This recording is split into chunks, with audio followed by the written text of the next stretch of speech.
Plus d'1 milliard de musulmans se prosternent et élèvent une prière à Allah 5 fois par jour. Chaque jour, une prière qui leur est donnée par Mohammed, leur prophète. Chaque jour, 5 fois par jour, ils font face à une roche noire dans la ville sainte, Mecca, et se soumettre à nouveau à la religion de l'islam. Chaque jour, ils se prosternent en tant que communauté partout dans le monde entier pour exprimer leur solidarité en tant que discipline de l'islam, dont Mohammed est leur prophète, le Coran est leur écriture sainte, et Mecca est leur ville sainte.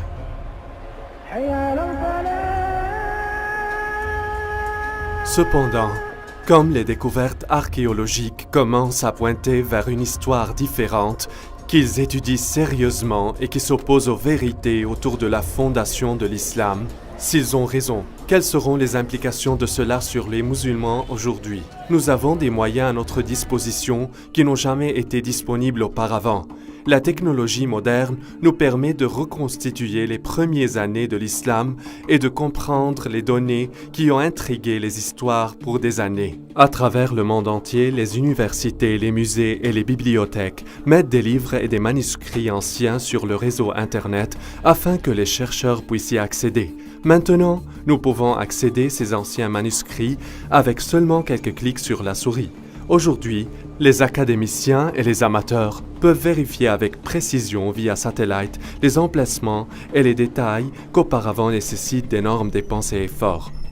Aujourd'hui et pour la première fois, une nouvelle ère de recherche entourant la fondation de l'islam voit le jour et nous pouvons enfin regrouper les événements qui se sont déroulés réellement à la péninsule arabique il y a 1500 ans.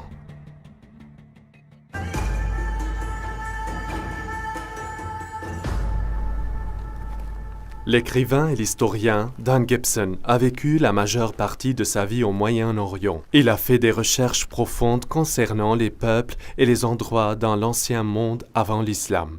Je suis venu la première fois en Arabie au début de mes vingtaines et j'ai passé plus que 30 ans à découvrir tous les coins de cette partie formidable et étonnante du monde et regrouper des preuves d'une nouvelle théorie radicale que je pense va changer notre compréhension de l'histoire.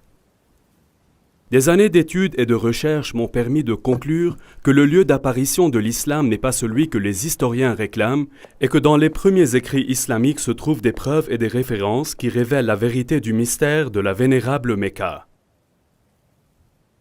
En 2002, j'ai eu l'occasion de participer à une conférence sur les études nabatéennes organisée ici par l'université Al-Hussein bin Talal. Lors de la conférence, j'ai eu l'occasion de discuter avec les grands archéologues de l'Arabie saoudite et de la Jordanie. Je leur ai demandé spécifiquement sur l'enregistrement archéologique de la Mecca. Bien qu'ils ne désirent pas dévoiler leur identité ou bien en parler, ils ont avoué qu'il n'y avait aucun registre archéologique à la Mecca avant 800 ans après Jésus-Christ. Je m'attendais vraiment à ce qu'ils défendent la légende, qui dit que la Mecca était une ville fortifiée, pleine de maisons, de jardins, d'édifices publics et des temples, et ils ont dit non, il n'y avait rien de tout ça. Saviez-vous que le nom Mecca est mentionné une seule fois dans tout le Coran? Les savants musulmans font le lien d'autres noms avec Mecca, des noms tels que le lieu de rassemblement interdit, ou la sainte maison, ou le lieu de Béka, ou pleurs. Tous ces termes sont universellement associés à Mecca aujourd'hui. Néanmoins, le Coran lui-même ne nous dit pas en autant de mots que ceux-ci réfèrent tous à Mecca. Les savants musulmans ne voient aucune raison de débattre cela, mais au cours des toutes dernières années, certains historiens ont posé de multiples questions. Ils ont noté que Mecca était un endroit inhabité et ne se trouve pas sur l'ancienne route des caravanes. Les gens ont imaginé que les caravanes transportaient des encens, d'épices et autres produits exotiques, mais selon des recherches contemporaines à l'époque de Muhammad, l'époque de l'encens était terminée depuis longtemps et les Arabes s'étaient engagés dans un commerce du cuir et d'habillement. À peine les éléments qui pourraient soutenir une grande ville qui a été décrite comme étant la mère de toutes les villes, mais aussi le centre de la route commerciale. Regardez cette carte. Où est-ce que toutes les routes commerciales se croisent? Il y a 3 endroits dans le nord de l'Arabie qui pourraient être considérés comme le centre de la route commerciale. Ce qui est intéressant est que Mecca n'était pas un point d'arrêt car il n'était même pas situé sur la route des caravanes. Dans ce film, nous allons voir pourquoi il y a un manque total d'archéologie à Mecca à partir de l'époque du prophète Mohammed, pourquoi les descriptions du Mecca ne se conforment pas avec le paysage et comment une ancienne guerre civile islamique avait altéré la vérité sur l'islam. Alors que les musulmans du monde entier croient que leur ville sainte et leurs dirigeants fondateurs vivaient toi à Mecca en Arabie Saoudite, Dan Gibson croit que la preuve effectivement indique ailleurs. Au cours de mes études d'histoire arabe, je suis tombé sur beaucoup de preuves qui ne pointent pas à Mecca, mais vers le nord de l'Arabie comme le lieu fondateur de tout l'islam. Jusqu'à présent, personne n'a jamais mis en question que Mecca est la ville sainte de l'islam. Chaque musulman croit qu'il devrait prier vers la roche noire à Mecca. Mais des années d'études et de nombreux voyages à toutes les parties de la péninsule arabique m'ont conduit à une nouvelle compréhension radicale de l'histoire islamique. Je crois que dans le processus de compréhension de l'histoire islamique, une erreur fondamentale a été faite. Ce ne fut pas un mensonge délibéré, c'était une malcompréhension de ce qui était arrivé au cours des années de fondation de l'islam. Alors plus tard, les écrivains islamiques ont corrigé ce qu'ils pensaient être une erreur dans les histoires précédentes, quand c'était en fait la vérité. Est-il possible que plus d'1 milliard de personnes qui suivent la religion de l'islam comprennent mal comment et où leur religion a commencé ? Et si c'est le cas, quelles implications cette preuve a sur le musulman moyen qui veut suivre les instructions de son prophète Mohammed? Nous allons examiner une période dans l'histoire et un cadre que peu d'entre nous comprennent. Pendant des siècles, les histoires du monde classique et les empires du Moyen-Orient ont été discutées, mais peu d'effort a été donné à l'histoire de l'Arabie. Cette ignorance est vraie, pas seulement de l'Ouest, mais aussi des Arabes eux-mêmes. Le prophète Mohammed est né en 570 après Jésus-Christ, dans un temps et lieu que peu de gens savent aujourd'hui. Son grand-père et son père étaient des marchands nabatéens, et Mohammed lui-même a épousé une femme marchande. Un jour, Mohammed méditait dans une grotte et un ange le visitait. L'ange lui a enseigné des paroles de louange à Allah. Plus tard, sa femme a convaincu Mohammed que c'était un ange vraiment, qu'il est appelé d'être le prophète de Dieu. Au cours de sa vie, il a eu beaucoup de visites de ce même ange, et chaque fois il y avait une nouvelle révélation. Ces révélations de l'ensemble de la durée de vie de Mohammed ont été groupées à ce que nous connaissons aujourd'hui, le Coran. Adel Shamari a étudié l'islam au collège islamique au Koweït. Au fil des années, lui et Dan ont formé une bonne amitié et ont souvent trouvé eux-mêmes attirés dans une profonde discussion sur la foi et de son histoire. Le message de Muhammad était « Il y a un seul Dieu et Muhammad est le dernier prophète de Dieu ». Ce qui laissait beaucoup des gens à Mecca furieux parce qu'il adorait d'autres dieux. Il adorait beaucoup d'idoles. Pour cette raison, les gens sont devenus en colère. La persécution a commencé contre Muhammad et sa minorité. Muhammad et ses partisans ont décidé de migrer vers Médine. Mohammed et ses partisans ont souffert de la persécution. Alors il fuit et quelques-uns de ses partisans à Médine. Cette ville s'est convertie à l'islam et Mohammed a établi un gouvernement là-bas.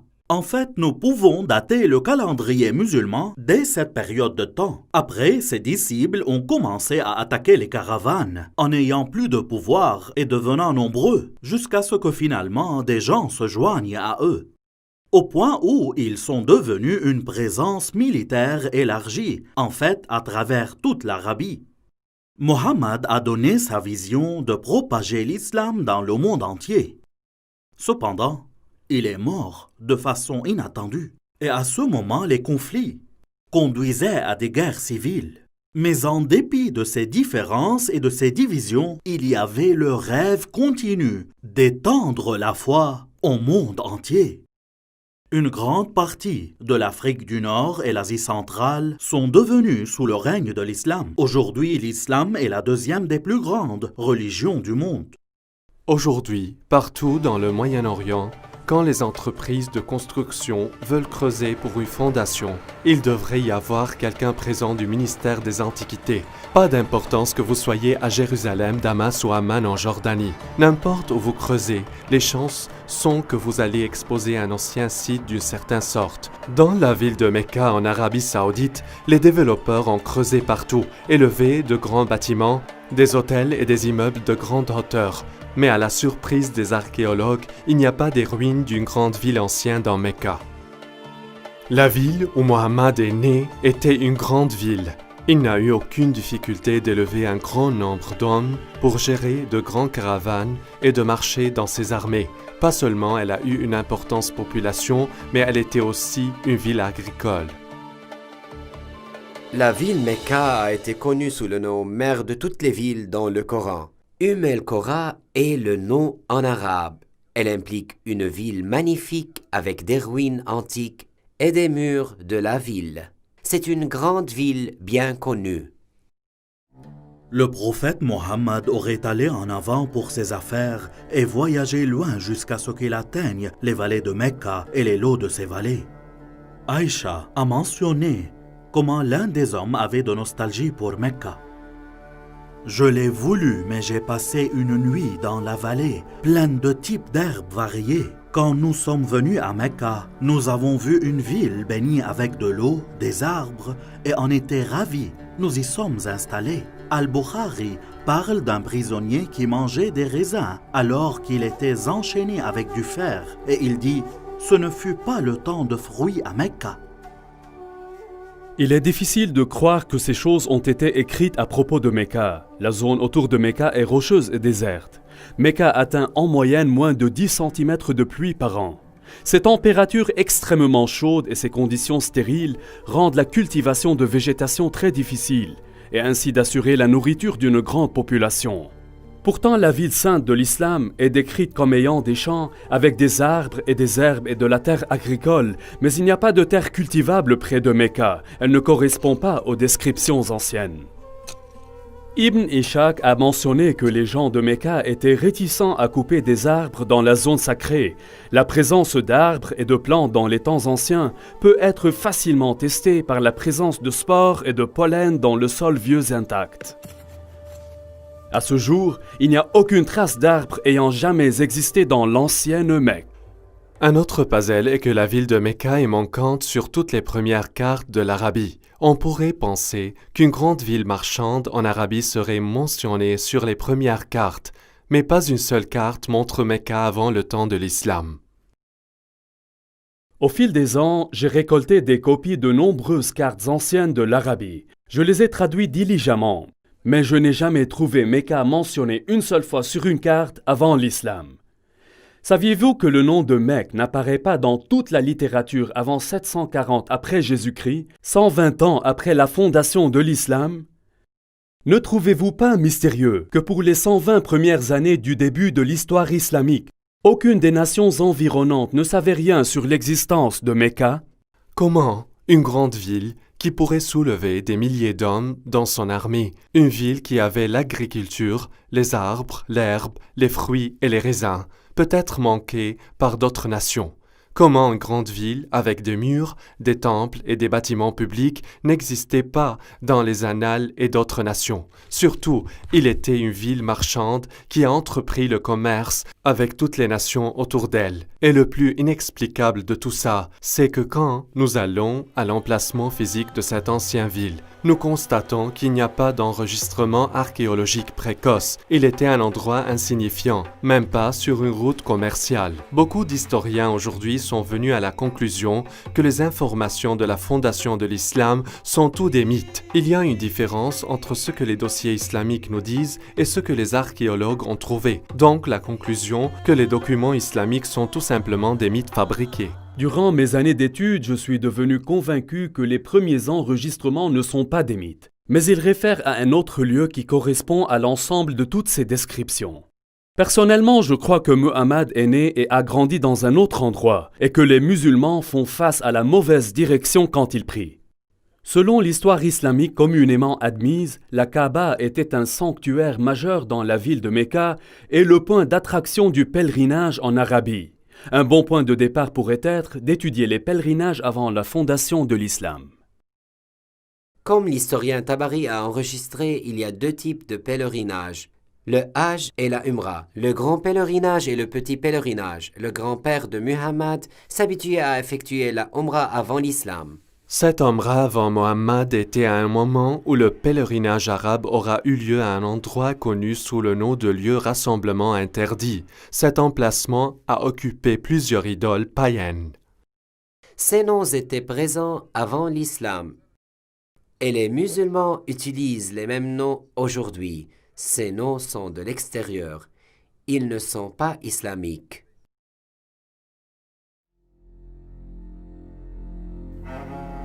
Pour que nous puissions comprendre ce qui s'est passé dans l'Arabie pré-islamique, nous devons comprendre l'importance des lieux saints dans l'ancienne Arabie. Depuis les temps anciens, les religions du Moyen-Orient ont considéré les dieux comme régionaux plutôt que comme universels. Les lecteurs modernes de l'histoire ont longtemps été influencés par les concepts grecs et romains du panthéon des dieux et ont parfaitement échoué à réaliser l'importance que les anciens Arabes donnaient aux dieux des régions spécifiques. Pour les anciens Arabes, il y avait des dieux qui vivaient en Mésopotamie, des dieux qui vivaient en Égypte et les dieux qui vivaient en Grèce et ainsi de suite. Les marchands arabes qui traversaient une zone respectaient les dieux locaux. Ils ne sont pas opposés aux dieux de différents endroits. Ils étaient opposés à la représentation d'un dieu sous forme humaine ou animale. Ils ont préféré utiliser des formes géométriques. Par exemple, ici, il y a un dieu sous la forme d'un bloc et là-bas à la forme d'un triangle. Chacun de ces dieux était considéré comme un dieu local et doit être respecté lors du passage à travers leur territoire. Une telle vision de la religion conduit naturellement à accepter les territoires et les lieux comme étant sacrés aux dieux spécifiques. Ainsi, la zone autour d'un temple, comme une vallée particulière ou lieu du désert lointain, pourrait être considérée comme sacrée. Il aurait un quartier où les gens se rassemblent, même avec leurs ennemis, et être en sécurité, parce que la violence a été interdite dans le pourtour sacré. Quand les touristes entrent dans la beauté majestueuse de Wadi Rum, ici dans le sud de la Jordanie, ils sont si souvent pris par l'exquise beauté de cette vallée et par les montagnes escarpées à qui il manque un temple, celle-ci ayant été dédiée à la déesse Lat ou Alat, comme certains l'appellent. Ce temple nabatéen avait une zone sacrée. Il était situé en face du temple avec les montagnes délimitant la zone sacrée. Avant l'islam, les Arabes ont été divisés en plusieurs groupes. Ils croyaient en plusieurs dieux et souvent se sont combattus entre eux sur les questions tribales. La seule chose qui les unissait était le pèlerinage à un ancien lieu de rencontre. Le Coran appelle ce lieu Masjid al-Haram, ou le lieu de rassemblement interdit. Masjid signifie rassemblement et se traduit mosquée aujourd'hui. Avant l'islam, il n'y avait pas de mosquée. Donc, le masjid était tout simplement un lieu de rassemblement. Lieu de rassemblement interdit était un lieu sacré de refuge et de sécurité où les activités régulières cessent et la violence est interdite. Le concept de haram ou interdit est très important dans l'islam. Masjid al-Haram est mentionné dans le Coran et était dans la ville sainte de l'islam. Toute la zone autour Masjid al-Haram était une zone interdite. Allah a fait Mecca un sanctuaire sacré, et il était un sanctuaire avant et sera donc après. Aucun n'est autorisé à déraciner ses arbustes ou de couper ses arbres ou de chasser son jeu. Nous avons donc deux descriptions complètes de la ville sainte d'origine de l'islam. Il était un endroit haram où le meurtre était interdit et était au centre du pèlerinage pour de nombreux siècles avant la fondation de l'islam. Maintenant, regardez ici. Une grande partie des graffitis trouvés dans tout le Negev et le sud de la Jordanie a été écrite par des gens en pèlerinage à la ville antique de Petra dans le sud de la Jordanie. Des milliers de personnes ont gratté leurs noms et leurs messages sur les rochers en faisant leur chemin vers Petra pour le pèlerinage. Cela crée un problème pour nous. Mecca est inconnu dans les cartes et dans la littérature avant et pendant la naissance de l'islam. Les descriptions telles que le centre de la route commerciale, la mère de toutes les villes et le point focal de l'ancien pèlerinage ne correspondent pas du tout. Comment pouvons-nous résoudre ce problème? La réponse vient naturellement de l'islam lui-même. Aujourd'hui, la Qibla dans toutes les mosquées est tournée vers la Kaaba. Il y a une place dans la mosquée appelée Mihrab où l'imam se lève et mène les croyants. Mais dans les premiers jours, il n'y avait pas de Mihrab. Au lieu de cela, il y avait un mur qui fait face à la direction de Qibla. L'ensemble du bâtiment se dirige vers la Kaaba. Dans l'islam, il est universellement compris que la Qibla est vers Mecca en Arabie saoudite. Personne ne remet en question la direction de la Qibla aujourd'hui. Cependant, le Coran dit aux musulmans, ils ont une Qibla. Le texte du Coran ne donne pas le nom de la ville à laquelle la prière a été initialement faite. Il ne mentionne que Masjid al-Haram ou lieu de rassemblement interdit. Les musulmans croient qu'ils priaient initialement vers Jérusalem. Selon des sources islamiques, en 624 après Jésus-Christ, Muhammad a changé la Qibla vers Mecca. Muhammad a révélé donc cela dans la sourate 2 du Coran. Nous avons nommé la Qibla à vous. En fait, c'était un changement important, sauf à ceux guidés par Allah. Allah ne ferait jamais votre foi sans effet. Maintenant, nous allons vous tourner vers une Qibla qui doit vous plaire. Tournez votre visage dans la direction de la mosquée Masjid al-Haram, où que vous soyez. Tournez vos visages dans cette direction. En tant qu'historien de la péninsule arabique, je me suis toujours intéressé à trouver le lieu de l'original Qibla. Dans quelle direction Muhammad priait-il avant que la Qibla n'ait été changée? Était-ce Jérusalem comme certains le prétendent? Était-ce la Syrie comme certains le prétendent? Ou était-ce une toute autre direction?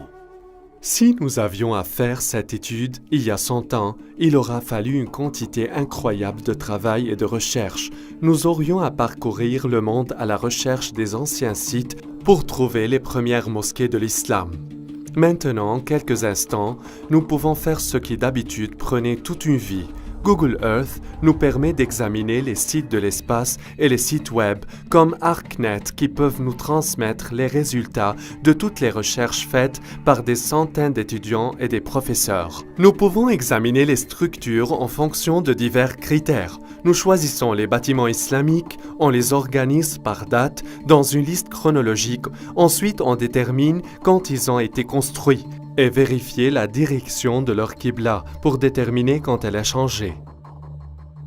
Déterminer la direction de Qibla n'est pas une science exacte. Certaines des premières mosquées comme celle-ci n'étaient pas exactement des carrés.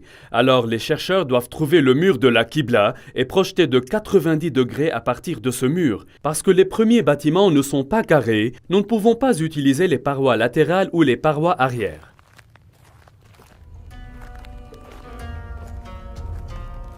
Ceci est le mihrab d'une ancienne mosquée. Les premiers Arabes déterminaient la direction de Qibla en utilisant les étoiles et ils étaient très précis. La meilleure façon de déterminer la direction de Qibla est de visiter les mosquées et d'utiliser un système de positionnement global. Pas chaque précoce mosquée peut être utilisée pour cette étude. Beaucoup d'entre elles étaient totalement reconstruites en prolongation, si bien qu'il ne soit plus du tout possible de déterminer la direction originale de leur Qibla. Toutefois, un certain nombre de mosquées survivaient. Par exemple, il y a une mosquée appelée la mosquée des dieux Qibla à Médine. L'histoire de l'islam nous dit que celui qui menait les prières dans cette mosquée même lui a été dit du changement de la Qibla. Ainsi, il s'est retourné et a commencé à prier vers Mecca. La question est, à quoi il faisait face initialement? Les musulmans ont une réponse toute prête, en direction de Jérusalem. Aujourd'hui, la mosquée des deux Qibla fait face à Mecca, mais en 1987, la mosquée a été complètement démolie afin d'être reconstruite. Au cours du processus de construction, l'ancienne fondation a été révélée et ils ont découvert qu'il y avait un mur de la Qibla qui faisait effectivement face au nord, généralement vers Jérusalem. Et donc les musulmans croyaient initialement que la Qibla est vers Jérusalem. Il y a un moyen simple afin de mettre ça en test. Si nous revenons aux premières mosquées qui ont été construites où nous pouvons identifier leur direction de prière, nous pouvons les tracer sur une carte et voir si leurs lignes se convergent. Elles pointent vers les directions différentes. Elles pointent toutes vers Jérusalem. Elles pointent toutes vers un autre lieu. Après la mosquée des dieux Qibla en Arabie Saoudite, il y a 11 autres mosquées survivantes que nous pouvons examiner. Celles-ci sont situées en Chine, Égypte, le sud de la Jordanie et le Liban, le centre de la Jordanie, le Yémen, Israël, Irak, Jérusalem, la Cisjordanie et enfin le Liban. Si nous suivons l'ordre dans lequel elles ont été construites, la deuxième mosquée survivante a été construite à Guangzhou en Chine. Guangzhou est le nom moderne pour ce qui était connu par la ville de Canton.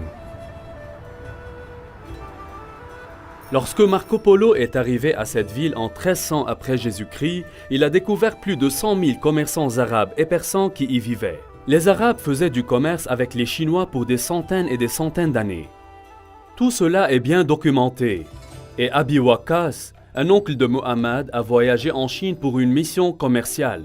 Et selon les manuscrits chinois, il a construit une mosquée pour les Arabes à Canton en 627 après Jésus-Christ, ou 6 ans après la fondation de l'islam.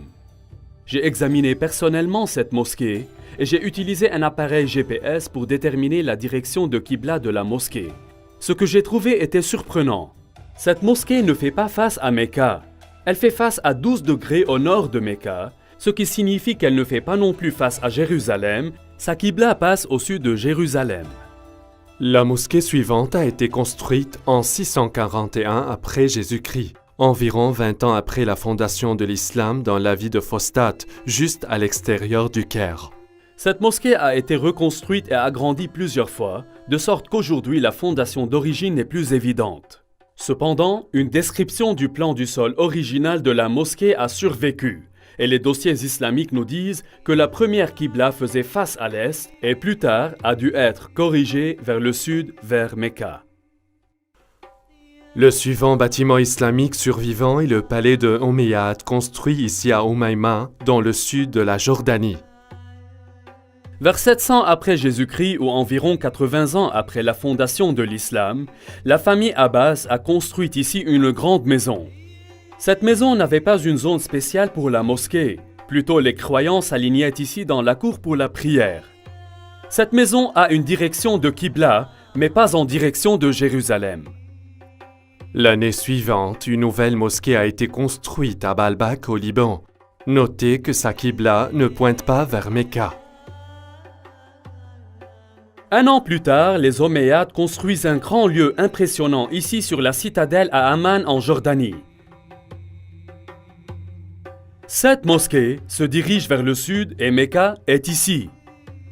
Après quelques années, en 705 après Jésus-Christ ou 84 ans après la fondation de l'islam, les musulmans ont construit la grande mosquée de Sanaa, dans la capitale du Yémen.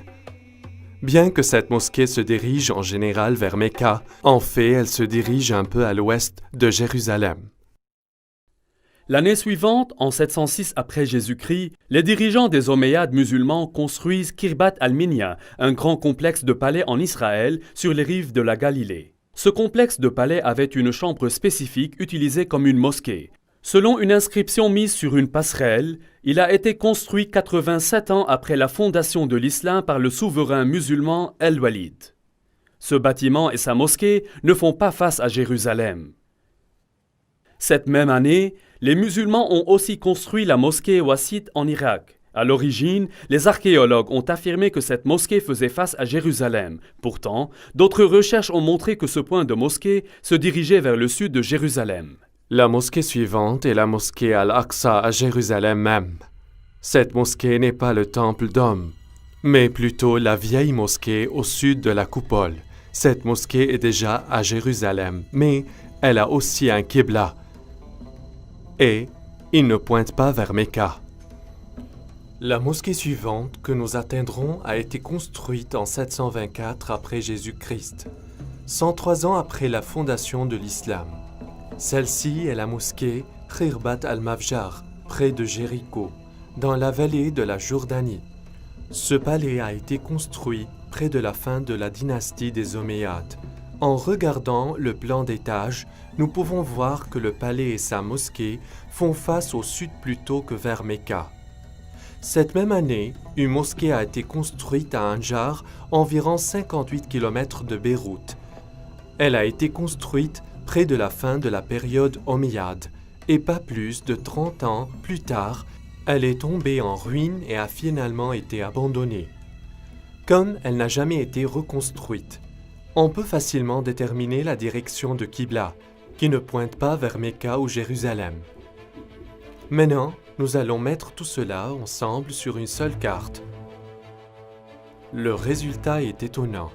Au cours des 100 premières années de l'islam, 100% de toutes les mosquées survivantes que nous avons localisées jusqu'à maintenant font face à une place dans le sud de la Jordanie plutôt que de Mecca, du nord-sud et ouest. Toutes les mosquées se dirigent vers un seul endroit. Ce n'est pas une petite erreur dans la détermination de la direction de Qibla, car toutes visent spécifiquement un seul endroit. Directement sous ce point se situe l'ancienne ville de Petra. C'est une ville qui est bien connue pour nous aujourd'hui. Elle est un site touristique populaire. Les touristes viennent de partout dans le monde pour admirer les grands temples et les monuments de cette ville. Serait-ce que Petra est la mère de toutes les villes décrites dans le Coran? Elle a été au centre des anciens pèlerinages arabes. Alors Petra pourrait être aussi le lieu de naissance de Mohammed et la ville fondatrice de l'islam. Dan, c'est étrange. Vous dites que c'est Petra, mais Bukhari dit que c'est Jérusalem. Que devons-nous penser? Comment pouvons-nous accepter cela quand Bukhari dit que c'est Jérusalem? Chaque bon musulman me dit que les musulmans se sont habitués à prier en faisant face à Jérusalem. Ils le savent parce que Bukhari leur a dit ça. Et je suis d'accord. Bukhari dit que c'était Jérusalem. Mais Bukhari a écrit cela 200 ans après Muhammad. Et il l'a écrit plus de 100 ans après que le changement de Qibla a eu lieu. Il n'est donc pas un témoin oculaire, il est tout simplement le collecteur de ce dont les gens se souviennent. Et il a noté en fait plusieurs idées contradictoires qui circulaient à cette époque-là. Alors que certaines personnes ont été en train d'offrir la prière du matin à Quba, un homme est venu et a dit « Un ordre coranique a été révélé à l'apôtre d'Allah ce soir, qu'il doit faire face à la Kaaba à Mecca. Alors vous aussi, vous devez tourner vos visages vers elle. » À ce moment, leur visage était vers la Syrie. Et en entendant cela, ils se tournèrent vers la Kaaba de Mecca. Je crois que Muhammad, tout en vivant dans Médina, il priait en se dirigeant au nord vers Petra, qui était dans la province romaine de Syrie. Au moment où Bukhari recueillait ces histoires, les gens avaient oublié Petra, et tout le monde se souvenait que leurs grands-parents priaient vers la Syrie. Dan, le Coran nous dit que Masjid el-Haram est en Mecca. Alors, où est l'emplacement réel? Ceux qui apportent l'argument à propos de Mecca posent un point intéressant. Je suis d'accord que dans la littérature islamique, le nom Mecca est synonyme de la première ville sainte de l'islam. Lorsque Muhammad était un jeune homme, les gens ont décidé de reconstruire la Kaaba. Dans les décombres, ils ont trouvé plusieurs blocs de construction avec des inscriptions écrites en syriaque, la langue des Nabatéens. Et ils ont trouvé un juif qui pourrait leur traduire. « Je suis Allah, le Seigneur de Mecca. Je l'ai créé le jour que j'ai créé le ciel et la terre, et formé le soleil et la lune, et je l'ai entouré avec 7 pieux anges. Elle se tiendra tant que ces 2 montagnes se présentent comme une bénédiction pour ces gens avec du lait et de l'eau. » Le mot Beka est un ancien mot sémitique qui signifie pleurer ou se lamenter. Si le titre Beka a été attribué à un emplacement, cela voudrait dire le lieu de pleurer. Le nom Beka n'a jamais été utilisé pour Jérusalem. Il n'apparaît qu'une seule fois dans la Bible, dans le psaume 84. Ici, il est utilisé en référence à une vallée de larmes.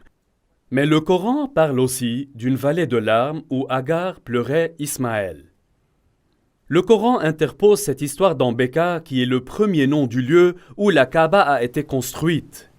Certes, cet endroit n'était pas Jérusalem, qui a été une ville construite au sommet d'une montagne et non dans une vallée? Je pense que la réponse est assez simple. Il y avait beaucoup de grands tremblements de terre à Petra, tels que celui de 551 après Jésus-Christ, seulement 19 ans avant que Mohammed ne soit né. On nous dit que lors de ce tremblement de terre, une grande partie de Petra a été détruite. Petra aurait pu être appelée la vallée de Beka parce que beaucoup de personnes ont été tuées au cours de nombreuses années à cause de tous ces tremblements de terre.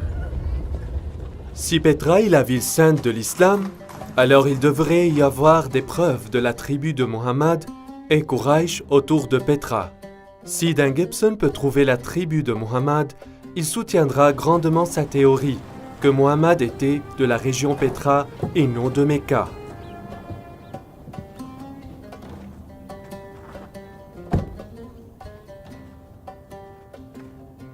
Il y a longtemps, celle-là a été connue comme la ville de Awar ou Oumema, comme elle est connue aujourd'hui. Les archéologues ont découvert une ferme appartenant à la famille des Abbassides et une mosquée construite quelque temps plus tard.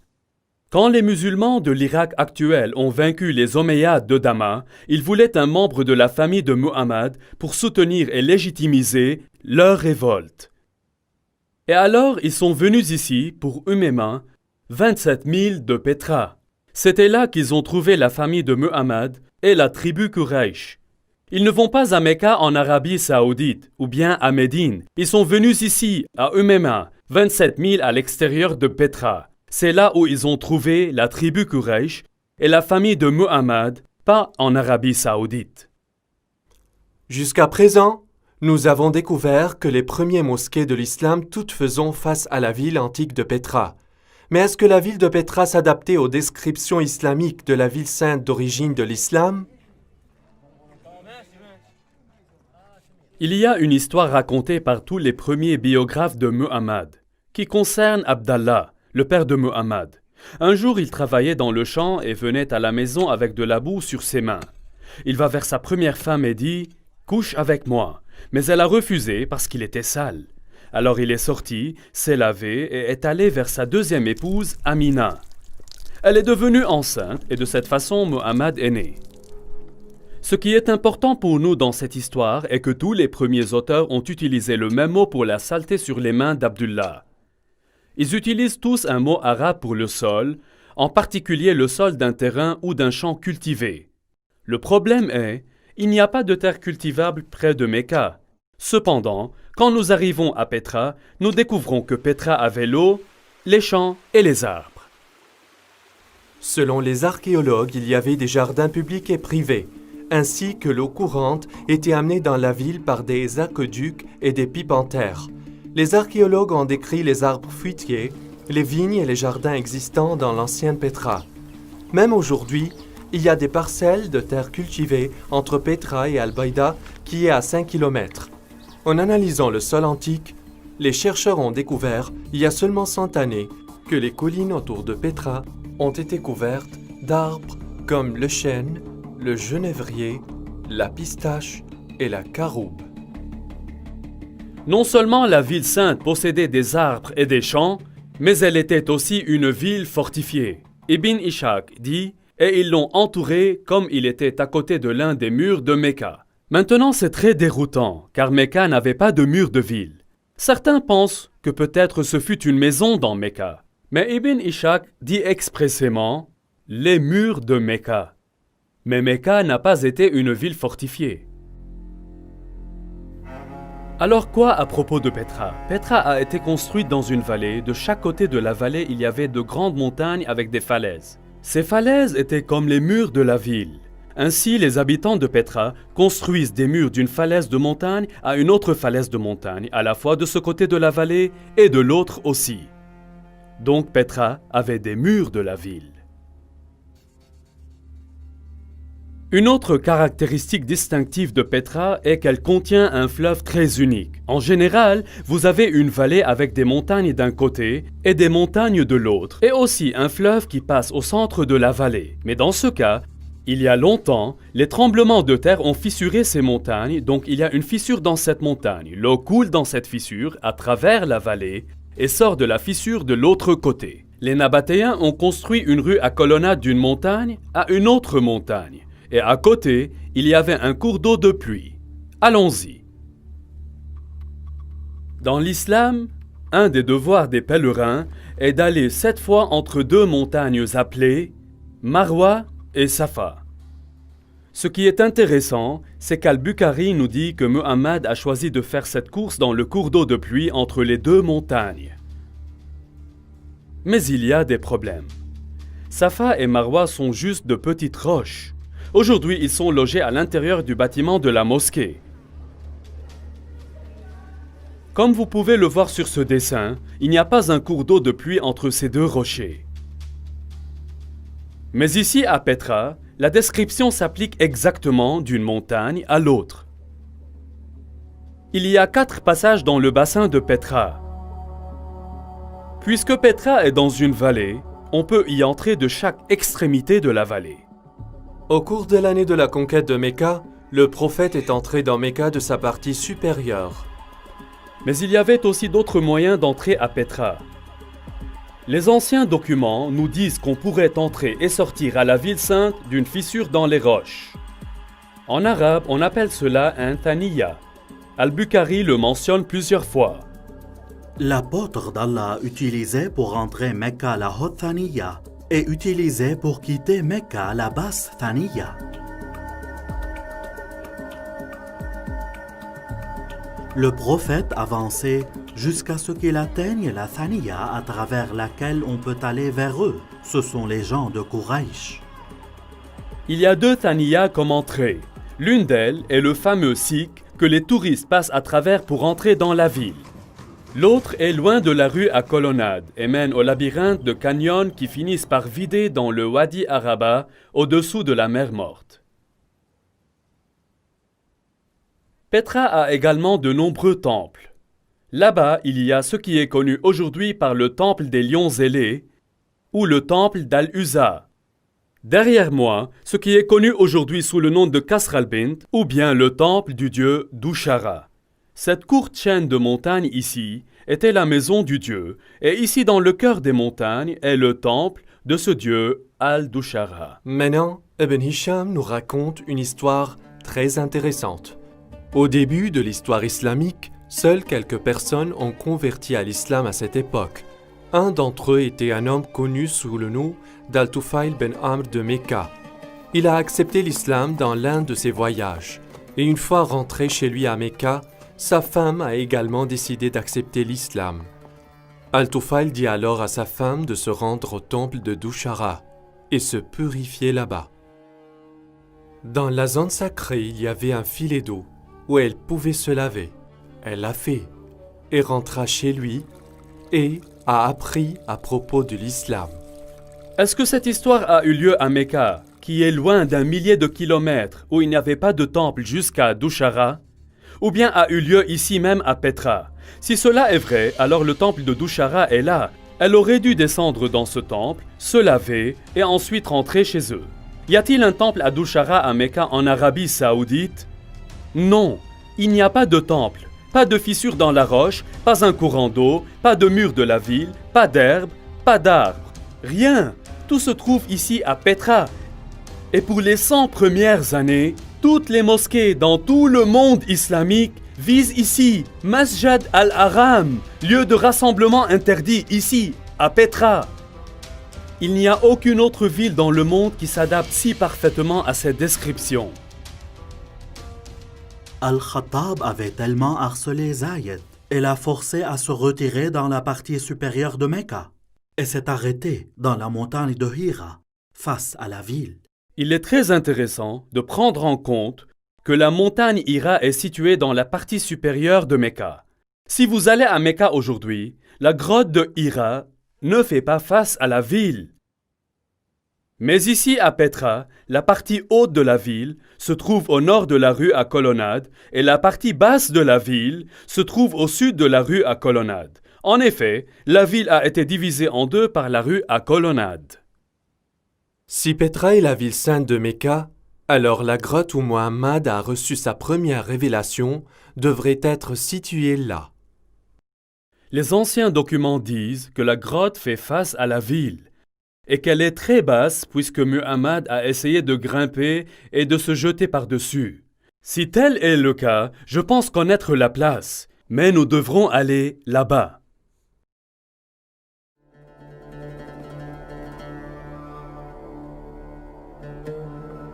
Ici, dans cette grotte, nous pouvons voir qu'il y a beaucoup de différents dieux-blocs.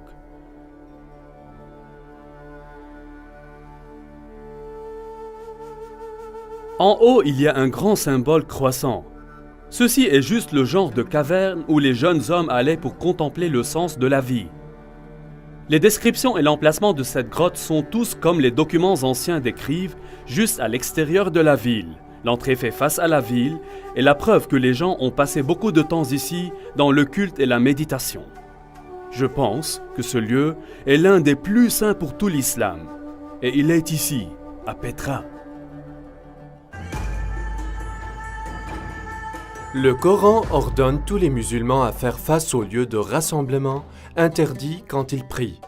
Maintenant, le lieu de rassemblement interdit n'était pas un bâtiment, il était beaucoup plus que cela. Il fut une grande zone marquée avec des pierres spéciales. Ces pierres ont marqué la frontière autour de la zone sacrée. C'est interdit de tuer à l'intérieur de cette zone, même les oiseaux. Maintenant, quel genre de pierre auriez-vous besoin pour marquer une telle zone? Si vous aviez seulement de petites pierres rondes, elles seraient perdues parmi les autres pierres du désert. Elles devaient être les plus grosses pierres, et il devrait y avoir quelque chose de spécial à leur sujet dont vous saviez avec certitude que ce fait la limite de la zone sacrée. Aujourd'hui à Mecca, il n'y a pas des roches de frontières. Les historiens ont longtemps pensé à quoi se ressemblent ces pierres marqueurs, mais ils semblent avoir été perdus dans les années qui se sont écoulées depuis. On peut être qu'elles n'étaient jamais là. Si Petra est la ville sainte d'origine de l'islam, alors bien sûr les pierres spéciales ne seraient pas à Mecca. Elles seraient à Petra. Il y a une caractéristique sur Petra qui est absolument fascinante. Chaque fois que les touristes viennent à cette ville, ils passent par un certain nombre de pierres cachées, connues sous le nom rocher djinn. Ceci est un nom de fantaisie qui leur est donné par les bédouins locaux. Ce qui est très intéressant est qu'il y a plus de 20 de ces grosses pierres carrées marquant toutes les entrées de la ville. Est-ce possible que ceux-ci marquent le sanctuaire interdit? Peut-être que c'est la raison qu'elles ne sont pas situées à Mecca?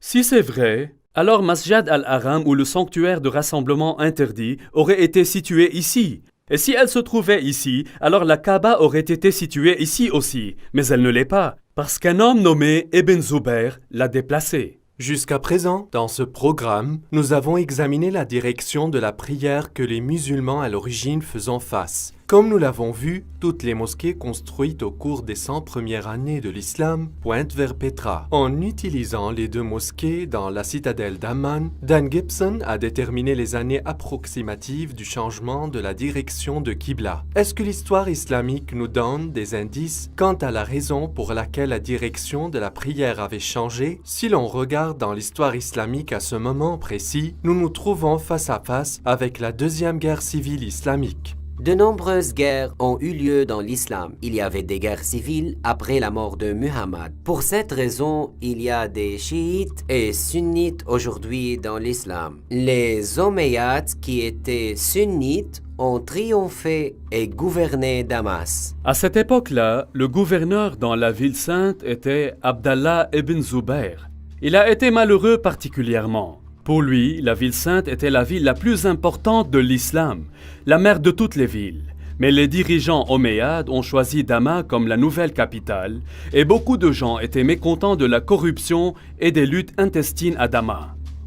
En 683 après Jésus-Christ, environ 64 ans après la fondation de l'islam, Ibn Zubayr se déclare lui-même calife dans la ville sainte et c'est ainsi qu'a commencé la deuxième guerre civile islamique.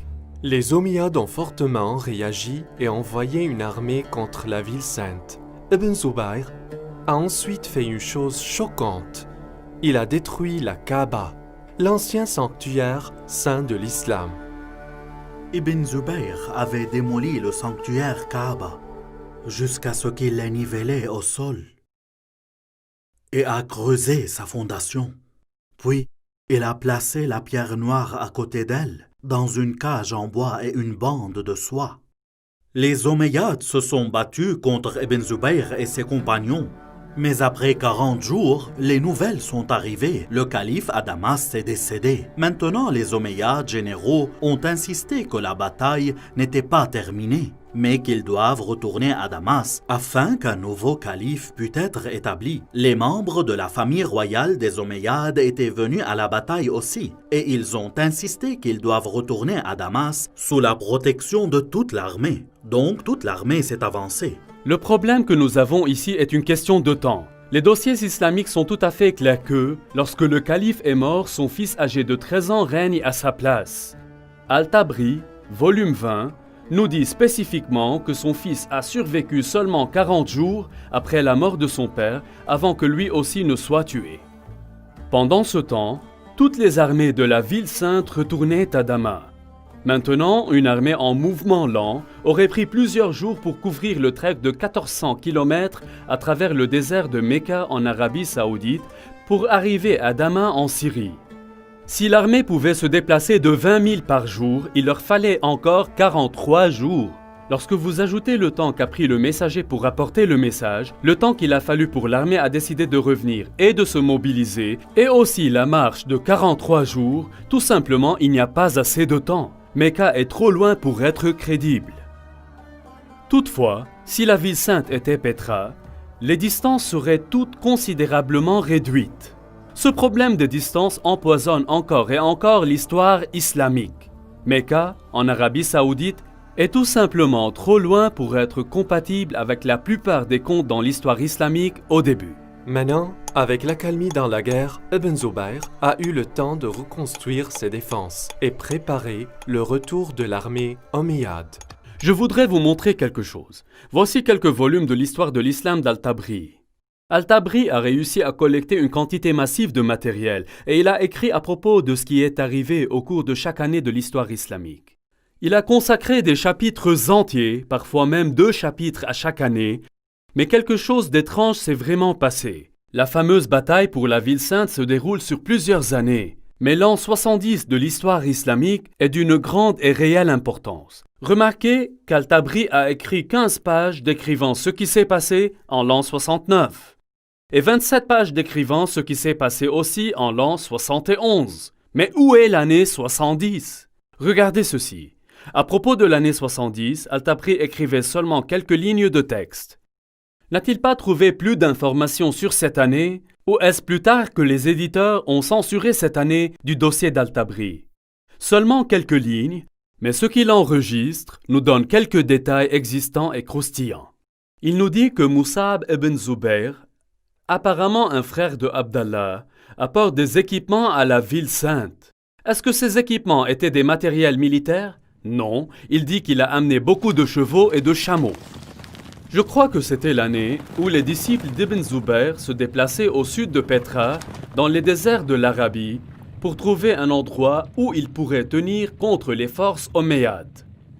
Tous les détails de cette année ont été retirés de l'histoire d'Al-Tabri, mais nous savons qu'ils ont obtenu beaucoup de chevaux et de chameaux, ce qui n'aurait eu aucun autre but que de déplacer un grand nombre de personnes hors de la ville. Cette accalmie dans la guerre a continué l'année suivante, afin qu'Ibn Zubayr profite de la pause pour entreprendre un projet religieux. Il a décidé de reconstruire la Kaaba. Mais Al-Tabri ne nous racontait pas où la nouvelle Kaaba a été construite. Était-ce à Petra ou bien dans un tout nouvel emplacement plus sûr loin de Mecca? Je crois que la nouvelle Kaaba a été construite en Arabie Saoudite et que la roche noire a été déplacée pour la sauvegarder. Donc même si Ibn Zubayr a perdu la ville sainte, il avait encore la roche et une nouvelle Kaaba. Après qu'un nouveau calife a été établi, l'armée omeyyade se retournait. Cette fois, l'armée était plus grande et les Omeyyades ont apporté de grandes armes de guerre avec eux. Parmi eux, une machine de lancement en pierre appelée Manjanik. La guerre entre Ibn Zubayr et Al-Hajjaj a eu lieu durant 6 mois et 17 nuits dans le creux de Mecca. Yusuf ibn Mahak dit « J'ai vu la Manjanik avec des pierres lancées. Le ciel tonnait et s'éclairait, et le bruit du tonnerre et de la foudre dépassait celui des pierres, de sorte qu'il les a couvries.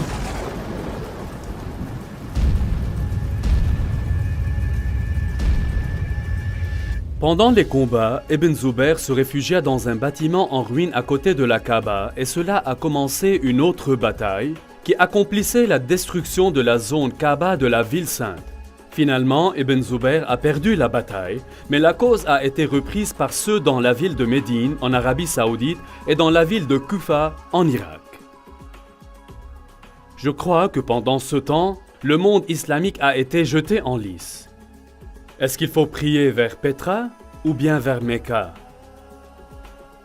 Le grand empire islamique avait été divisé en deux. À l'origine, les Omeyyades ont gouverné Damas et ils priaient vers Petra. Mais ils ont été vaincus dans la bataille et maintenant la partie orientale de l'empire a été gouvernée par les Abbassides qui ont tous construit leur mosquée tournée vers Mecca. C'était exactement pendant ce temps-là que nous voyons un changement dans la construction de la mosquée. Avant cela, chaque nouvelle mosquée construite faisait face à Petra. Mais maintenant, pour la première fois, quelques-unes des nouvelles mosquées ont commencé à faire face à Mecca en Arabie Saoudite. Mais le problème existait encore. Qu'est-ce que vous faites avec les vieilles mosquées? Elles ont été construites face à Petra. Ce fut durant cette période que les mosquées ont commencé à accrocher un panneau sur le mur pour indiquer la direction de la prière. Il a été dit sous le règne d'Uthman que le calife a ordonné que les signes s'affichent sur les murs des mosquées de Médine, ainsi que les pèlerins pourraient facilement identifier la direction vers laquelle ils avaient besoin d'adresser leurs prières. Ceci est un développement vraiment très intéressant, parce que jusqu'à ce moment, les mosquées ont été construites pour faire face au mur de la Qibla et ils ont fait face à la ville sainte. Pourquoi auriez-vous besoin d'introduire un signe, à moins que la direction de la prière n'ait changé? Autour de ce temps, après 89 ans de la fondation de l'islam, une niche a été soudainement introduite dans la structure de la mosquée pour indiquer la direction de la prière. Ce créneau a été ajouté à des bâtiments plus anciens et également incorporé dans les nouveaux bâtiments. Aujourd'hui, le créneau est la norme dans toutes les mosquées, mais il n'a pas été à l'origine. Il n'y avait pas de niche jusqu'à ce que la direction de Qibla ait changé. Dans la guerre civile, les Omeyyades encore priaient vers Petra, mais les rebelles dans la ville sainte, à Médine et à Kufa, choisissent de prier vers la nouvelle Qibla en Arabie Saoudite. Lorsque les armées de Kufa rencontraient Ibn Zubayr, Bujair ibn Abdallah al-Musli disait: « Louange à Dieu qui nous a testés avec des chaînes, et vous a testés en nous donnant le pardon. Ibn Zubayr, nous sommes des gens qui se tournent vers la même Qibla que vous. » Quelle étrange phrase! Nous sommes des gens qui se tournent vers la même Qibla que vous. Les historiens musulmans se disputent que cela signifie que c'est la même Qibla que tous les autres. Mais maintenant que nous avons découvert des preuves du changement de Qibla en ce moment même, cette phrase prend une signification particulière. Les habitants de Kufa se joignent à Ibn Zubayr en acceptant son Qibla. C'est essentiel pour comprendre une partie de ce qu'il va avoir lieu plus tard. Même si Ibn Zubayr était finalement tué et semblait perdre la guerre civile, la ville de Kufa jouait un rôle majeur dans le développement de la nouvelle dynastie abbasside et Kufa devenait un centre théologique et un lieu pour copier le Coran. Dans le monde islamique, les choses ont été un gâchis. Non seulement les musulmans étaient divisés politiquement, ils ont été divisés religieusement encore, obéissant au souhait d'Allah, comme c'est révélé pour le prophète Mohammed qui était au cœur même de l'islam. Deviez-vous obéir à Mohammed et le Coran et faire face au lieu de rassemblement interdit à Petra ou prier en se dirigeant vers la maison sacrée La Roche Noire, qui est en Arabie Saoudite? Jusqu'à présent, Dan Gibson a tracé les mosquées existantes depuis le 1er siècle de l'islam et elles pointent toutes vers Petra en Jordanie. Alors, que dire à propos des mosquées du 2e siècle de l'islam? Est-ce qu'elles pointent toutes ainsi vers Petra?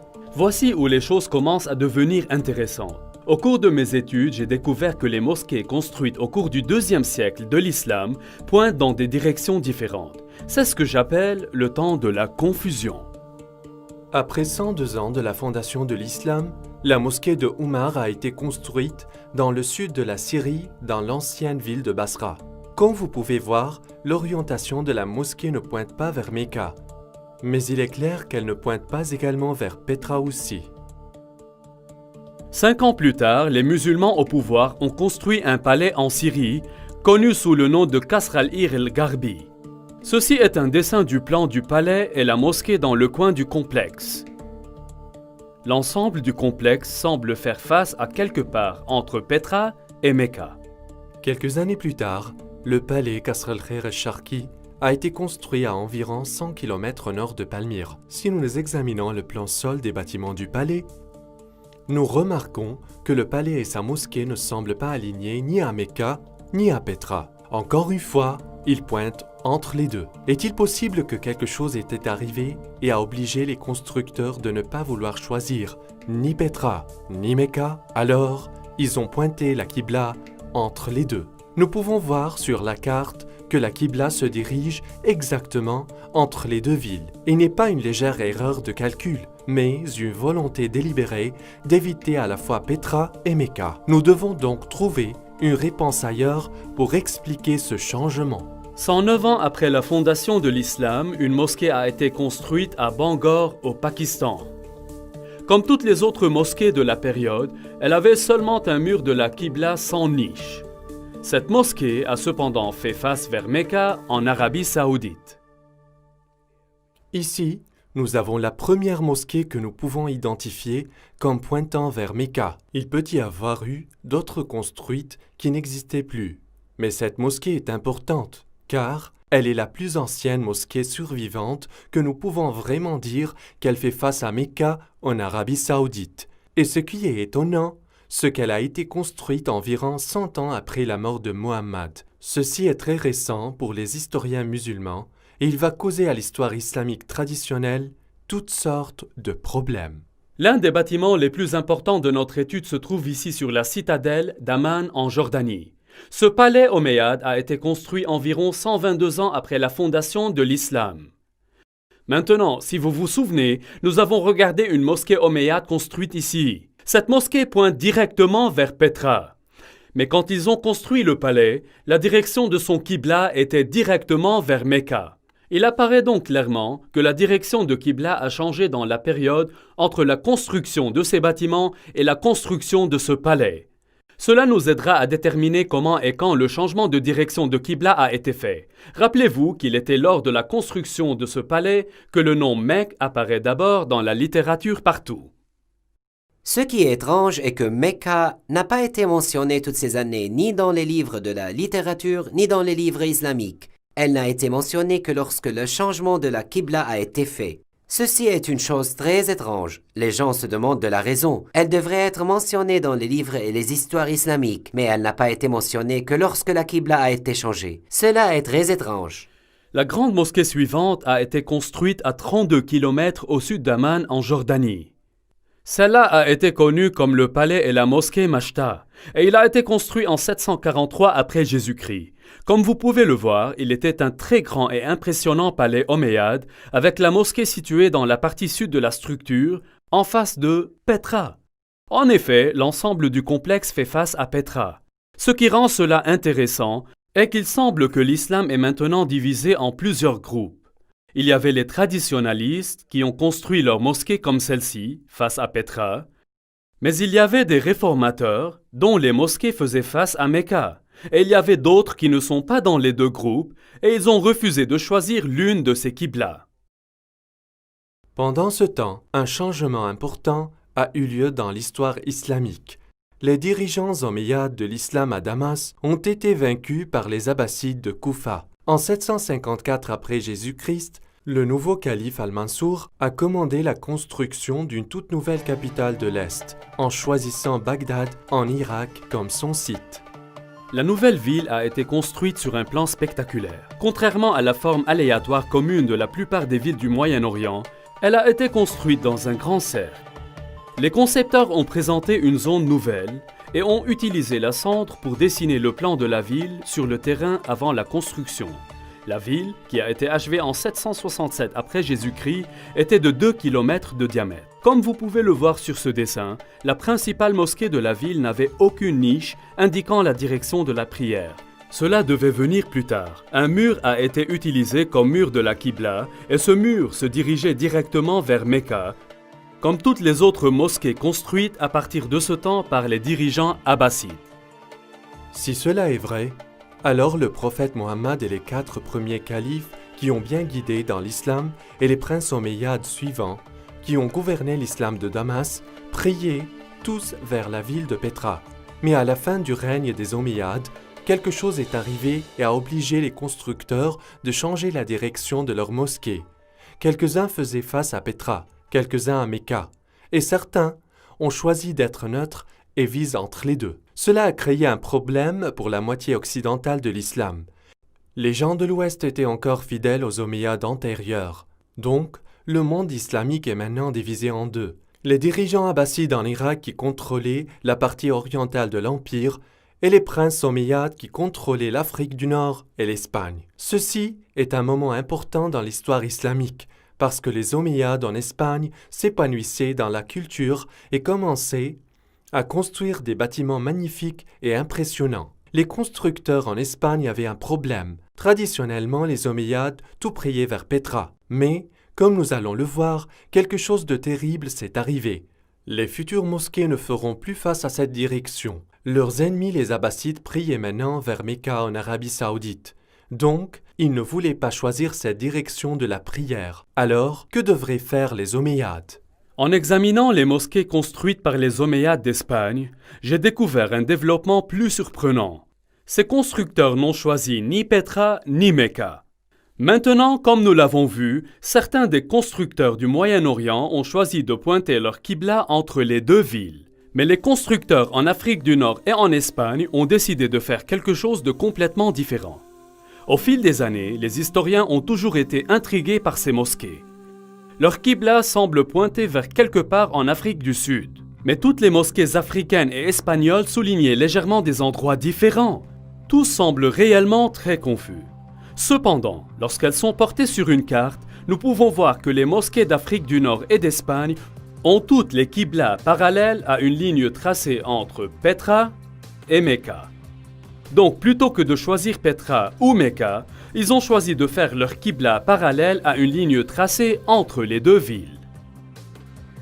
Tous les musulmans savent que Mecca est en Arabie Saoudite, mais vous dites que Mecca est à Petra. Sur quoi avez-vous basé pour aboutir à cette théorie? Quelle est votre orientation et preuve pour ça, Monsieur Dan? Nous savons que Mecca est en Arabie Saoudite. Alors sur quelle base vous dites ces choses? Si vous n'êtes toujours pas convaincu, je veux vous montrer quelque chose d'autre. Vous souvenez-vous quand nous avons discuté de la deuxième guerre civile islamique? Ibn Zubayr se barricade dans la ville sainte et l'armée syrienne omeyyade l'entourait et la gardait pendant 4 mois. Au cours du mois d'octobre, les Syriens ont apporté une catapulte jusqu'au mur de la ville où ils ont lobé les rochers tout droit dans les lieux saints de l'islam. Comment est-ce possible? Normalement, les gens vivaient derrière les murs de la ville. Une catapulte écrasait tout simplement les maisons des gens. Mais dans ce cas, on dit que la catapulte a frappé les lieux saints de l'islam dans le centre de la ville. Comment est-ce possible? Eh bien, ici à Petra, il y a une caractéristique unique. Petra avait des murs au nord et au sud. Les murs de la ville ont traversé la vallée. Mais au nord, les murs n'atteignaient pas tout le long du chemin vers le canyon, car il y avait un cours d'eau qui traversait le canyon. Je crois que les Syriens ont apporté leurs catapultes tout droit dans la rivière asséchée, à l'endroit où ils pourraient lancer les rochers au cœur même de la ville pour attaquer la Kaaba et les lieux saints de l'islam. Les archéologues de l'université Brown ont creusé ici à Petra depuis de nombreuses années. Le projet était d'excaver ce qui est connu comme la région du Grand Temple. Comme ils découvraient le temple, Dan était surpris de trouver des preuves qui ont soutenu sa théorie. L'une des caractéristiques intéressantes de ce bâtiment est que les gens ont construit des défenses ici contre les attaques. Vous voyez dans cet endroit, ils ont fermé cette porte-là afin qu'ils puissent se défendre. Ce qui est arrivé après le tremblement de terre en 551 après Jésus-Christ. On peut dater les défenses, ici même, par les tuiles qui ont été utilisées dans la construction de ces moyens de défense. Cependant, il n'y a pas de bataille enregistrée à Petra pendant ce temps-là. Mais nous savons ce qui est arrivé au cours des années de la fondation de l'islam. Mais ce n'est pas la seule preuve que nous avons. Au cours de toutes les fouilles, les archéologues ont découvert plus de 400 pierres catapultées. Ces pierres sont enterrées à peu près au bon endroit et aussi au bon moment. Ceci est une indication forte et évidente que la bataille non seulement a eu lieu ici, mais aussi que dès le début, la première Kaaba était proche de cet endroit. Donc, l'islam a été divisé entre les traditionalistes et les réformateurs. Les traditionalistes ont prié en direction de Pétra en Jordanie, et les réformateurs ont prié vers Mecca en Arabie saoudite, et d'autres délibérément choisissaient une voie médiane. Comment vont-ils un jour résoudre ce dilemme? Pétra, la ville de pleurs, a subi une calamité fatale. Des tremblements de terre ont secoué la région de Pétra en détruisant les bâtiments, temples et maisons. Les dégâts ont été tellement mauvais que la ville n'a jamais été reconstruite à nouveau. La preuve de cette première Kaaba est disparue maintenant. Les pierres catapultées ont détruit une grande partie et Ibn Zubayr a détruit le reste. En 712, un tremblement de terre a détruit le barrage qui détournait l'eau autour de Pétra. Donc les eaux de crue durant les années ont annulé toutes les preuves qui restaient. Donc, avec la mémoire de Pétra disparaissait de vue, les chroniqueurs de l'histoire islamique ont écrit peu de Pétra et 150 ans plus tard, ils n'ont jamais mentionné le nom de nouveau. Dans le temps, les souvenirs de ces deux endroits se sont fusionnés en un seul, celui de Mecca en Arabie saoudite. À partir de ce temps, tous les Qibla faisaient face ici. Ce ne fut que lorsque les outils archéologiques modernes, photos satellites et Internet ont permis aux historiens, universitaires et aux chercheurs du monde entier de récupérer une image différente. Ceci est une chose étrange. C'est la première fois que j'en ai entendu parler. Voulez-vous vraiment que les musulmans y croient cela? Pourquoi n'est-il pas écrit dans la littérature islamique ou enregistré dans les livres d'histoire? Vous dites que les musulmans ont oublié, intentionnellement oublié. Comment n'est-il pas mentionné? C'est étrange. Afin de comprendre les événements qui ont influencé l'écriture de l'histoire islamique, nous devons effectivement reconnaître plusieurs choses. Premièrement, c'est ma conviction qu'il y avait un vide littéraire dans l'Empire islamique au début, créé par les musulmans zélés qui ont détruit des livres et des manuscrits, effacé des inscriptions, brûlé des bibliothèques et détruit toute la littérature, sauf le Coran, qui était un ensemble de pièces collectées çà et là et des révélations données par Muhammad. Cette destruction de documents écrits par les forces islamiques a été bien documentée. Un élément de preuve est une lettre de 640 après Jésus-Christ du calife à général Amrou, le chef des armées musulmanes en Égypte, qui a demandé à calife que doit-il faire avec les milliers de manuscrits qu'il a trouvés dans les entrepôts en Alexandrie. La réponse du calife a été enregistrée et connue depuis des siècles. En ce qui concerne les livres que vous avez mentionnés, voici ma réponse. Si leur contenu est en conformité avec les révélations d'Allah, nous pouvons le faire sans eux. Car dans ce cas, les révélations d'Allah sont plus que suffisantes. Si d'autre part, ils contiennent de la matière non conforme aux révélations d'Allah, il n'y a aucune nécessité de les préserver. Procédez ensuite et les détruire. L'écrivain musulman Ibn al-Kifti nous dit que les livres ont été distribués aux bains publics d'Alexandrie où ils ont été utilisés pour nourrir les poêles qui ont gardé les bains tout à fait réchauffés. Ils disent qu'il a fallu 6 mois pour brûler toute cette matière. Eutychius, le patriarche de Constantinople, a enregistré qu'il y avait 4000 bains qui ont reçu des livres de la bibliothèque d'Alexandrie. Cette combustion de livres, pourtant, n'a pas commencé en Égypte, mais 4 ans plus tôt, en Perse, les armées de calife Omar ont rencontré les armées perses dans la bataille de Qadisiyah en l'an 636 après Jésus-Christ. Au début de janvier 637, l'avant-garde musulmane a atteint la périphérie de Ctésiphon et mis le siège devant la ville pendant 2 mois. Finalement, la ville est tombée et les musulmans l'ont prise. Pendant les combats, les palais et la bibliothèque de Ctésiphon ont été délibérément brûlés. En fin de compte, le seul livre qui a réussi à survivre en Arabie était le glorieux Coran. En ce qui concerne l'histoire du Coran, les historiens ont lutté. Il semble que la grande partie du Coran a été retenue de manière orale plutôt que sous forme écrite. Alors que les Arabes avaient une grande mémoire et avaient la capacité de conserver l'intégralité du Coran, la rétention des matériaux dans une tradition orale souffre de plusieurs difficultés. Tout d'abord, la précision des souvenirs des personnes concernées doit être parfaite et pointilleuse. Dans le cas du Coran, des arguments ont surgi sur des divers versets. Comment ils doivent être rendus et s'ils doivent ou non être inclus dans l'ensemble. Ensuite, le problème du transfert de toutes les connaissances des savants aux novices est souvent une mission difficile. Dans le cas du Coran, la plupart des hommes qui ont mémorisé les paroles de Muhammad étaient aussi des guerriers. Comme c'est souvent le cas, les guerriers meurent dans la bataille et leur connaissance du Coran périt avec eux. Ceci est amplement illustré dans la bataille de Yamama, quand on estime que 450 hommes qui avaient mémorisé le Coran ont été tués. Hudayfa bin al-Yaman est venu chez Uthman au moment où le peuple de Damas et le peuple de l'Irak ont été en guerre pour conquérir l'Arménie et l'Azerbaïdjan. Hudayfa avait peur parce que les gens de Damas et de l'Irak avaient des différences dans la récitation du Coran. Alors il dit à Uthman, « Ô chef des croyants, sauvegardez cette nation avant qu'ils se diffèrent sur les révélations. » Ainsi Uthman a envoyé un message à Hafsa disant, « Envoyez-nous votre manuscrit du Coran afin que nous puissions compiler les matériaux coraniques dans des copies parfaites et retourner le manuscrit à vous. » Hafsa l'a envoyé.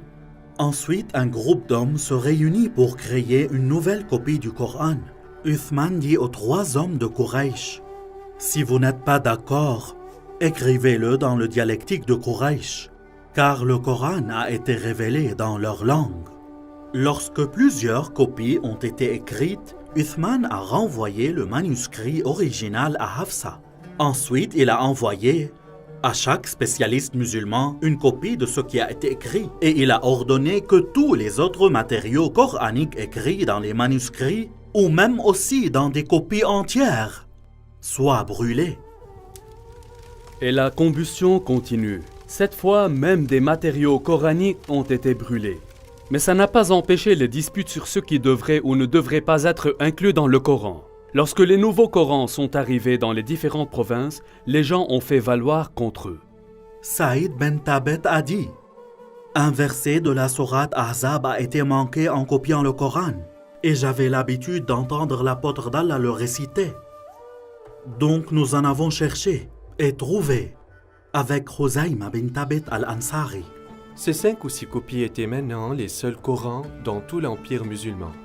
L'ordre qu'a donné Uthman de brûler tout autre matériel coranique a fait disparaître tous les Corans partout, sauf quelques-uns qui ont été soutenus par les gouverneurs régionaux. En effet, tous les livres non musulmans ont été détruits, et les musulmans ont détruit tous leurs propres livres et leurs œuvres écrites, à l'exception des 5 ou 6 exemplaires. Rappelez-vous que l'Empire islamique à cette époque, tendu de l'océan Atlantique à travers le Moyen-Orient, arrivant jusqu'en Afghanistan, et il y avait seulement 5 ou 6 exemplaires du Coran dans tous ces millions de kilomètres carrés. Voilà ce que je veux dire quand je parle d'un vide littéraire. Beaucoup plus tard, une fois que les Abbassides ont pris le contrôle de l'Empire islamique, ils ont reconnu ce vide littéraire et ils décident de le corriger. Le problème était qu'ils avaient l'intention de produire une version abbasside de l'histoire islamique. Donc tous les documents produits et écrits sous le contrôle abbasside reflètent la dernière version politiquement correcte de l'histoire abbasside. Tous ces histoires et hadiths, sur les 250 ou plusieurs années précédentes, ont été collectés, copiés et distribués.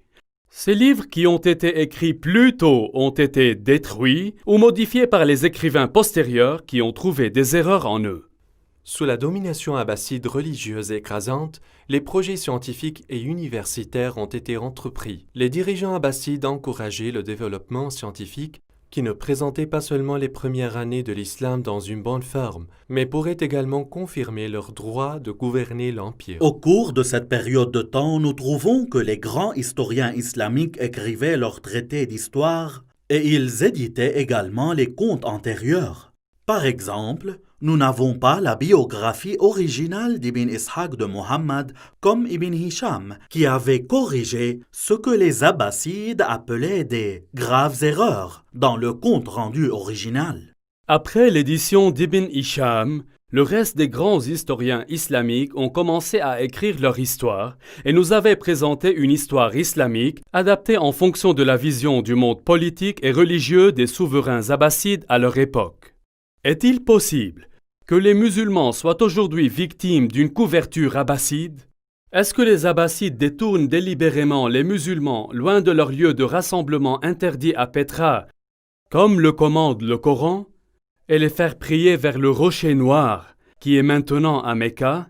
Est-ce que les musulmans continuent d'être trompés par la propagande abbasside? Je crois que l'étape a été créée lorsque les dirigeants musulmans ont regroupé au début les différents morceaux du Coran. Le problème n'a pas été la collection, mais la destruction de tout ce qui s'opposait à leur point de vue. Il y a une grande diversion entre la pensée occidentale et musulmane. Dans la pensée occidentale, les manuscrits postérieurs sont moins fiables car ils ont des copies de copies. Nous devons revenir auparavant à la source car elle est plus précise. Les musulmans, d'autre part, pensent que les manuscrits antérieurs sont moins fiables et que les manuscrits ultérieurs les remplacent. Même dans le Coran, les révélations ultérieures remplacent ou annulent les révélations antérieures. Une fois que vous autorisez le concept de l'abrogation, vous vous laissez à accepter toutes sortes de changements. Si les Abbassides manipulaient l'histoire, étaient-ils allés aussi loin avec la falsification du texte du Coran? Par exemple, comment le nom Mecque se trouvait dans la sourate 48? Abu Bakr, le successeur où Muhammad a fait la première compilation de matériel coranique. Ousmane, qui l'a suivi, a utilisé cette collection et y a rajouté du matériel. Les historiens nous disaient que même après Ousmane avait compilé son Coran, les gens se souvenaient encore plus des versets que Muhammad avait révélés. Chaque fois qu'un nouveau Coran était fait, il a été présenté comme le Coran le plus complet. Les précédents étaient bien, mais les plus récents ont été plus complets, avec beaucoup plus de révélations. Est-ce que les Abbassides ont publié un Coran encore plus complet et y ont mentionné la Mecque? Aujourd'hui, nous avons beaucoup de Corans koufiques abbassides dans les musées, d'Istanbul à Samarcande. Ces Corans ont utilisé le script koufique inventé dans la ville de Koufa. Mais qu'en est-il à propos des anciens Corans écrits par d'autres scripts? J'ai cherché très souvent beaucoup de parchemins coraniques antérieurs, faits et écrits dans le script pré-koufique. Il ne fallait donc pas vraiment être très surpris qu'aucun des éléments pré-koufiques comprenait les versets sur le changement de la Qibla ou bien de la ville de la Mecque. Les historiens m'ont contesté que je sois en train de réécrire toute l'histoire islamique. Je vous assure que je ne suis pas en train de le faire. Je suggère seulement un tout petit changement. Il y a longtemps, la ville sainte de l'islam a été désignée comme Becca. Je crois que c'était un nom utilisé pour la ville de Petra après les tremblements de terre répétés qui ont tué beaucoup de personnes. Après qu'Ibn Zubayr a déplacé la pierre noire de Mecca, les scribes n'avaient qu'à faire un petit changement aux écritures islamiques. En arabe, Becca est écrit comme ça. Il est très facile de changer le B en un M. Observez bien. Voilà tout ce qu'il fallait. Il est pratiquement indétectable au lecteur plus tard. Est-ce que les scribes abbassides corrigeaient une référence antérieure à Becca dans le Coran et la transformaient en Mecque? Je crois que tous les éléments de preuve pointent vers Petra comme étant la ville antique de Becca, le lieu fondateur de l'islam. Toutes les mosquées du 1er siècle de l'islam pointent au lieu de rassemblement interdit à Petra, et toutes les descriptions adaptent Petra, non Mecca. On apprend aux musulmans dans le Coran de prier vers le lieu de rassemblement interdit. Le Coran ne dit absolument rien à propos du rocher noir. Il est clair que, bien que la recherche de Dan Gibson soit enracinée dans l'histoire islamique et il ait une grande affection pour le monde arabe, ces théories sont provocantes pour les musulmans. Comme les religions du monde entier sont supposées de plus en plus prouver la véracité de leurs origines, toutes les religions doivent envisager des recherches sérieuses qui les trouvent difficiles. L'islam a besoin de se demander s'il est possible que plus d'1 milliard de personnes ont été trompées par la propagande abbasside concernant comment et où leur religion a commencé. Et si c'est vrai, quelles sont les conséquences aujourd'hui sur le moyen des musulmans?